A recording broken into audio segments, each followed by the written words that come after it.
What's up, guys? Romer the Roamer coming at you from Cali, Colombia. It's my English day.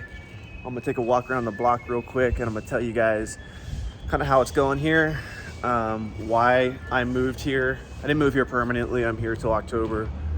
Mi meta es aprender español en 4 meses. My goal is to learn Spanish in 4 months. So I will be coming home for about 2 to 3 weeks in mid-July, but I'm out in this bitch right now. So I guess I'll start with the reason why I came down here. Really the reason why I came down here, like, primarily is because it's my goal to travel the whole world. But I don't want to just, like, I spent 12 hours in Panama on a layover flight. So technically I've been in Panama, but I really shouldn't even count that country. I want to, like, intimately experience every country in the world, and this is like a lifelong journey. This is impossible to be done before the age of 35. Yes, I probably could travel to every country before the age of 35, but I want to travel to every country and, like, really experience it for the most part. There's some bad countries out there, but I want to go there too, because I want to be the type of person that sees good and bad and isn't just limited to my worldview in America. So I actually talk about some differences in culture that I've noticed right off the bat with Colombia as well. So yeah, primarily travel the world. Number 2, great place to learn Spanish. I've been immersed in salsa dancing. Shout out Nashville. It's where I learned how to salsa dance for the last almost 5 years now. It's been a while. And so I listen to Spanish all the time, but I never really made an effort to learn it. And I think that helped. I'm picking up a lot of words. And now when I listen to songs, actually, I can pick out words from time to time. My Spanish is still terrible. I'm learning faster than I thought, and I'm learning slower than I thought at the same time. It's hard to explain, but I'm not necessarily, like, I impress myself sometimes, and then other times I'm like, I'm still a fucking idiot. I don't know anything. But I feel like it's kind of like with anything, you know, I feel like I'm kind of at this stage with a lot of things in my life right now. Jiu-jitsu, online arbitrage, my online arbitrage business, and Spanish. I'm in that bitch learning, and I'm not at the point yet where I'm, like, proficient. But I recognize a lot of jiu-jitsu moves. I recognize a lot of things in online arbitrage, on keepagraphs. I know a lot of words, but I don't know how to string them all together, and I feel like it's gonna eventually flow together, like a lot of other things have in my life. I think it's very rare for us to get really good at something in our lifetime, and something that everybody does get good at, even like homeless people and everybody practically gets good at speaking at least one language. You have to learn how to communicate. But in terms of being proficient at, like, an instrument or a skill, not many people really get to say they really got good at something. So in order to get good at something, you have to immerse yourself and you have to do it constantly. Anyway, going on a rant here. These hills are fucking insane. There's lots of hills here. Got this at jiu-jitsu practice. So yeah, that's going well. It's something, I mean, I knew it was going to be cheap living here, but I didn't really consider how much time I could save. So the place I live at, if you guys know me, I'm huge on saving time. I hate doing anything I don't have to do in my business, in my life. And I don't live at the nicest place. Like you guys saw when I moved to Miami, I got a taste of, like, living in a luxury place, which was awesome for, like, the first fucking month, but then honestly it got old after a while. But now I really do like the place I'm living at because I get to wake up in the morning. Breakfast is made for me. It's served to me. Like, I'm literally living like a king. It's like a hostel. Am I saying that word right? Hostel. Sounds weird when I say it. It's like a hostel type environment. Hostel. Still sounds fucking weird. Some words I say now in English, I'm not even sure if I'm saying them correctly. And so, like, I might just come back not speaking any language. Yeah, I wake up, I get fruit served to me, and then grapes in my mouth with my feet up on the table. I'm fucking with you guys. But seriously, they bring fruit, and then they bring, like, an omelet or a sandwich. And so I'm paying like $30 a day at this place. Breakfast is free, which in Miami, that would have been like $20 just for breakfast. which I would do.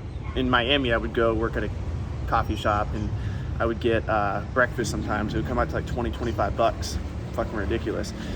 Here, I wake up, I do that, eat breakfast, and then I go to this has the best coffee right here. If you guys ever come to Cali, go to Trinidad. It's like got the true Colombian good coffee. A lot of the good coffee here I've heard gets exported. So it's not actually like, you're not gonna drink the good coffee when you come here. The other place I go to, I love the place, amazing food, but the coffee's not the best. But I'll go to this other spot and I'll work, and I love it there because the food's so good and it's healthy too. Rice, chicken, not super fried food. It's like a fillet of chicken, or my favorite is pescado y camarón. It's fish and shrimp and rice. And so yeah, I'll go there, I open my laptop, I get fucking just yoked the fuck out on I don't even know if that's a word, like I'm making up fucking words now, but I get yoked the fuck out on espresso. I get whacked on caffeine, and I work. Lately I've been working a lot on OA because I put a lot of time and effort into that. So still purchasing a lot of inventory. We're about 25,000, approaching 30,000 in sales. Our profit margins are pretty slim, like between 10 and 15% with returns and everything. But hey, it's a learning process, and I really think it's valuable for me to learn this skill. My listing software finally is like, if you guys want to try out my listing software, if you're a bookseller, comment below or shoot me an email at info@restrictedinventory.com. I have a new business partner, and he developed a new version of it. So that's the thing about being a human being, and you only have one brain, and you can only focus on so much stuff. I wish I was like a fucking alien and I could have like 8 brains and focus on 8 different businesses at the same time, but I can't. So I'm also gonna finally create a new restricted inventory. Is going pretty well. We're consistently like 100K in the off season is pretty good for us. So we're about 120K in sales last 30 days, but 20K of that is online arbitrage. 100K is restricted inventory stuff, and that business is growing. Shout out everyone that uses the service. We process bulk media, CDs for you guys. If you guys send us pallets of stuff, we have a new app that's amazing. We're gonna take that app and turn it into an app for college students, because one thing I'm realizing is like I'm in a very niche market, and eventually, like I've said in other videos, I personally believe that restricted inventory, our textbook part of the business, it's not going to go away, but it's going to change dramatically over the next few years, because eventually all my accounts will become restricted. So I think we're going to change to a buyback model. I keep saying that. But for now, we can still sell your textbooks for outrageous prices on Amazon and split the profits with you guys. What else? I go to jiu-jitsu every fucking day except Sunday. As you can see, it's been really good for my mental health. If I don't go to jiu-jitsu or do some type of physical activity, I go crazy. It's a pattern that I've picked up. As long as I just get a good workout in every day, I'm good. Preferably some type of wrestling or jiu-jitsu. Getting back into lifting weights. I'm like, for some reason, my body fat is like so lean right now. Like, it's almost like a problem. And I've been eating a lot too, which is weird. I don't know why. I haven't been walking a whole lot. I do walk a lot of places, but I Uber a lot too. Ubers are great because they're like, literally I was looking at my Amex statement and it was like $1.80 to $2 for Uber rides to jiu-jitsu, which is like not even a mile away. I go to Salsa Pura. Oh, that's another thing I've been doing. And this is a thing, I'm living a lifestyle that would cost me so much in America. And I bet I'm spending like, I'm living like a king here. And I bet I'm spending like less than $2,000 a month, maybe. I mean, we can do the math. It costs me $30 a day to live. It costs me, I mean, at most I'm taking 5 Ubers. That's like a really heavy day. So let's say $10 for Uber is $40.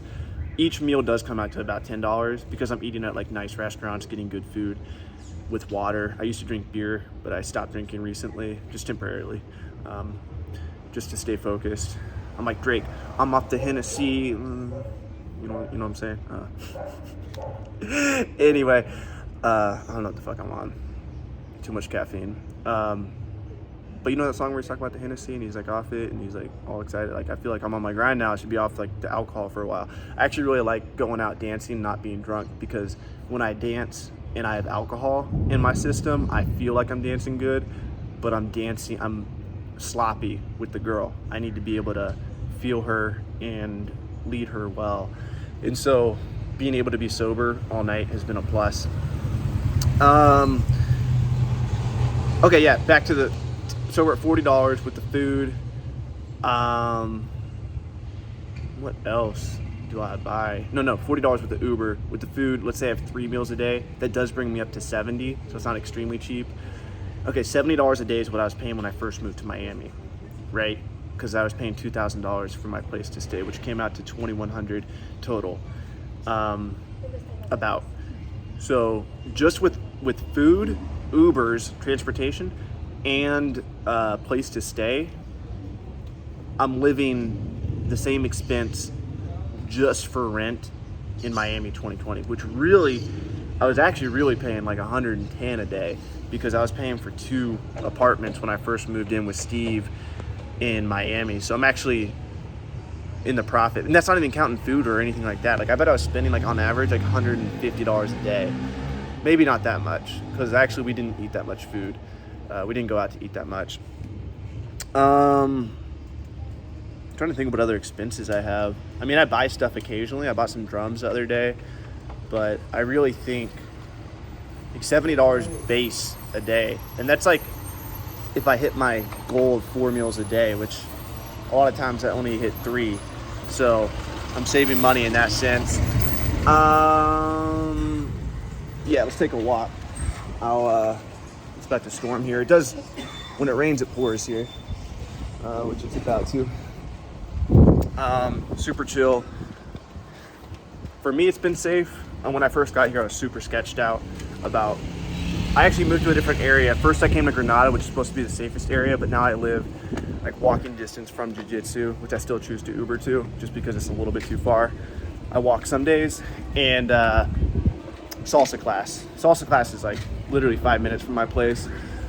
So, you know, I try not to be in the street by myself, like at nighttime or even during the day. I look out, like I'm walking around with a fucking iPhone 13 right now, but look at my ears, you know, not to fuck with me.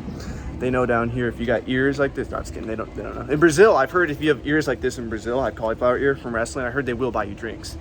But here, jiu-jitsu is like not huge here. We're in South America, but we're not in Brazil.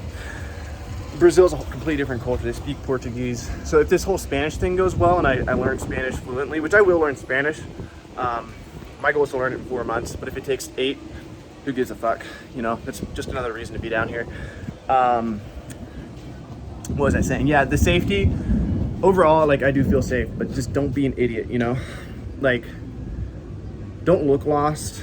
When I first got here, I bought some clothes from here and I just tried to, but now I'm walking around, I'm like gringo as fuck right now. I'm like the most gringo you can be. I'm wearing Pumas with a shirt that doesn't even match, and then I got these fucking shorts on.